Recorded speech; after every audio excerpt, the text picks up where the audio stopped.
everyone, welcome back to the Auto Show. Today, meet the 2025 GMC Motorhome, a modern revival of a legendary classic. Sleek, smart, and built for the open road, this isn't just a motorhome, it's a rolling sanctuary with muscle.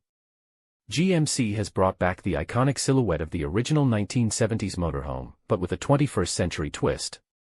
Its aerodynamic fiberglass shell reduces drag and enhances fuel efficiency, which, yes, is a real thing in a motorhome now. Under the hood, the 2025 model is powered by a 6.6-liter Duramax diesel V8, pushing out 470 horsepower and 900 lb-ft of torque.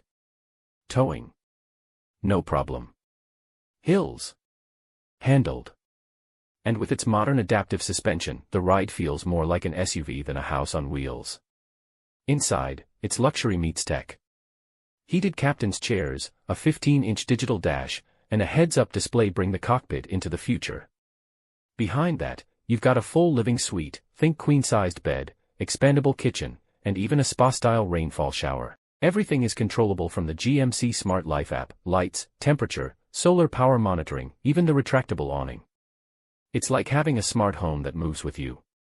Safety's a top priority too, with 360-degree cameras, lane keeping assist, trailer sway control, and even a highway co-pilot system for semi-autonomous driving. The 2025 GMC Motorhome isn't just a vehicle, it's freedom on four wheels. Whether you're chasing the horizon or just escaping the 9 to 5, this rig's ready when you are. Think adventure. Think comfort. Think GMC.